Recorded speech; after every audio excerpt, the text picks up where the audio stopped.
Frailty tells the story of a father and his two sons, and how the father claimed to have been sent on a mission by God to destroy demons disguised as humans. One son believes him, and the other son doesn't. 20 years later, the non-believing son walks into an FBI agent's office to tell his story and confess his family's crimes. So this film was directed by Bill Paxton and stars Bill Paxton alongside Matthew McConaughey, Powers Booth, Matt O'Leary, and Jeremy Sumpter. Frailty is the kind of film where the lack of attention that it receives really baffles me, because I truly believe that this is one of the best films to come out of the 2000s, and to cut a long story short, this is one of my favourite films ever made. And the first of many things that I love about this film is that hook, that setup where you are just immediately hooked by it. You're like, okay, well, I need to know what happens next. Is Bill Paxton crazy? Is he telling the truth? How is this going to evolve? How is he going to deal with the conflict with his non-believing son? It's the kind of hook where it's just like, yep, I'm in. I want to see what happens. It's a great setup to the film.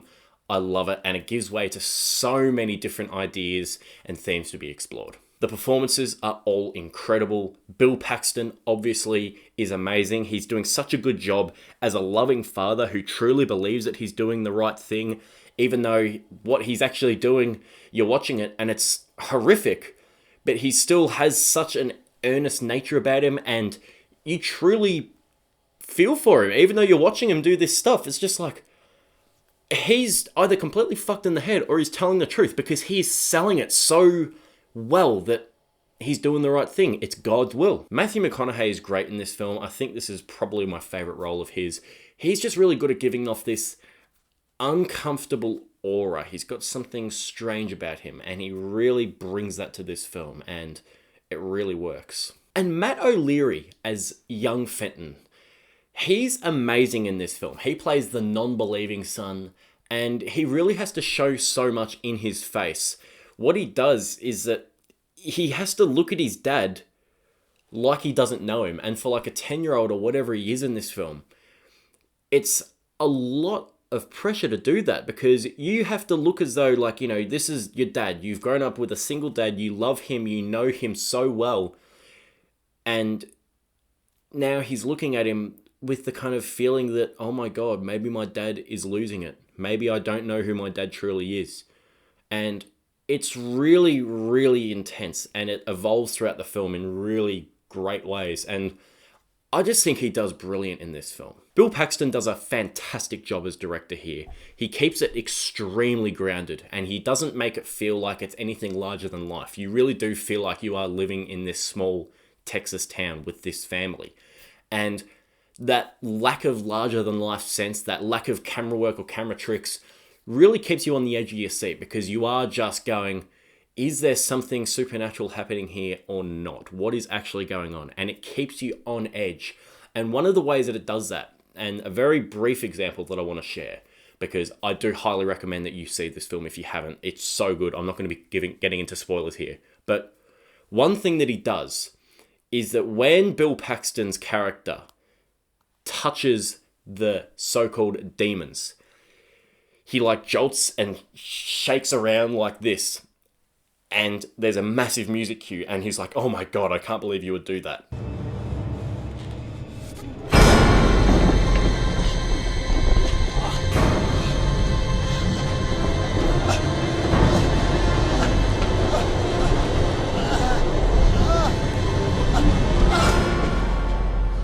You didn't think anyone knew about that, did you?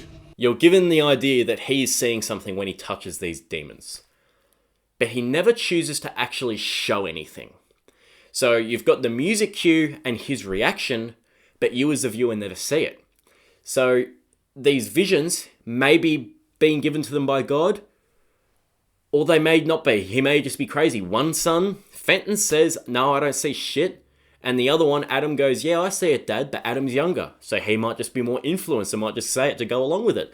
He does a great job at keeping you on the fence about what is going on. He never shows too much or too little. It's fantastic. Also, it's extremely incredible how well he does by using minimal violence. This is barely a bloody film whatsoever.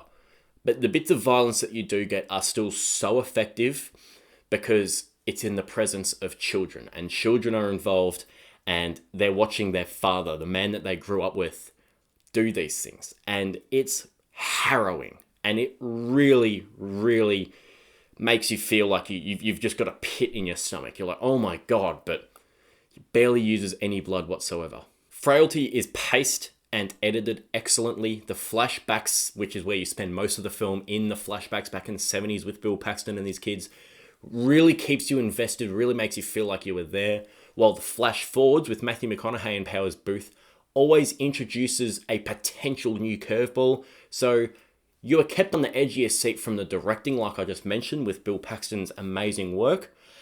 And you're also kept on the edge of your seat with the story and the way it's edited. The script in this film is impeccable. It's one of my favorite horror scripts ever. It never reveals too much. It never reveals too little. It balances all of its insane revelations with ease. There's not a single plot hole to be found. Each twist that this film has enhances the previous one. And it's the kind of film where you can watch it multiple times and get something new out of it, because even though you get answers for the plot, there's still so much simmering beneath the surface that you can read into it almost any way that you want. So the answers that you get don't rid the story of any of its ambiguity or its intrigue. It only just makes it better. And as I was just talking about, the themes that you have in this film are really, really deftly handled. The main one that you have, religion, how it's ingrained in people, the good and bad that comes from that. Another massive one is parenting and fatherhood. It deals with how poor parenting can follow a child into adulthood. It also deals with the loss of innocence.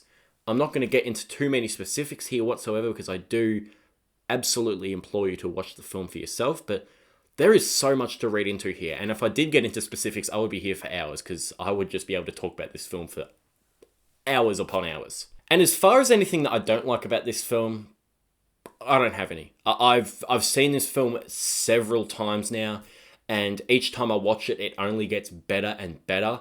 And really, on this most recent rewatch that I did for this review, I was actually being as nitpicky as I possibly could watching it, just thinking, what don't I like about this film? What about this film doesn't work for me? And I was like, there is nothing. I'm sorry. This is a flawless piece of small-scale horror filmmaking. It contains incredible performances, immaculate direction, perfect pacing, a script that is airtight alongside emotionally resonant themes.